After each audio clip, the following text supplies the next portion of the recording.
আপোনালোকে জানে প্ৰধানমন্ত্ৰী ডাঙৰীয়াই এখন কেবিনেট বৈঠক আহ্বান কৰিছিল ডক্টৰ মনমোহন সিঙৰ মৃত্যুৰ পিছত আৰু 7 দিনকৈ ৰাষ্ট্ৰীয় শোকৰ কথা ঘোষণা কৰিছিল আৰু ইয়াৰ লগতে তেখেতে কৈছিল যে কোনো ধৰণৰ চৰকাৰী অনুষ্ঠান 7 দিনলৈ কৰা নহ'ব। আমি সকলোৱে জানো আমাৰ ডক্টৰ মনমোহন সিং ডাঙৰীয়া 91 চনৰ পৰা অসমৰ হৈ 28 বছৰ কাল সুদীৰ্ঘ দিন ৰাজ্যসভাৰ সাংসদ হৈ আছিল আৰু সেই অনুসৰি তেখেতে অসমৰ বিধানসভাৰো মানে অংশীদাৰিত্ব এটা আছিল।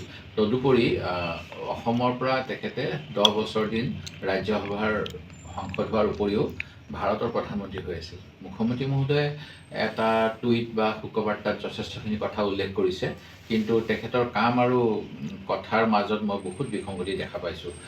যোৱাকালি যি সময়ত দেশৰ প্ৰাক্তন প্ৰধানমন্ত্ৰীৰ অন্ত্যেষ্টিক্ৰিয়াত প্ৰধানমন্ত্ৰী ডাঙৰীয়া উপস্থিত আছিল, সেইখিনি সময়ত অসমত চৰকাৰী কাৰ্যসূচী তেওঁলোকে কৰাটো একেবাৰে গৰ্হিত কাম আৰু ই অতি আমাৰ মনত দুখ দিছে যে কি কাৰণত এটা দিন পিছুৱাই পেলাই আমি ৰেচন কাৰ্ড বিতৰণ হওক, ৰাস্তা পথ উন্মোচন হওক নকৰিলোঁ। এইখিনি কথা অতি দুৰ্ভাগ্যজনক আৰু যি সময়ত বিজেপি দলৰ নেতৃত্বাধীন UP চৰকাৰে প্ৰধানমন্ত্ৰীৰ নামত ঘোষণা হোৱা আঁচনি এসপ্তাহৰ পিছত কৰিম বুলি কৈছে, বিহাৰ চৰকাৰে পিছুৱাই দিছে আঁচনিৰ উন্মোচন, ঝাৰখণ্ডৰ চৰকাৰে পিছুৱাই দিছে আৰু বহুত ৰাজ্যত এনেকুৱা হৈছে।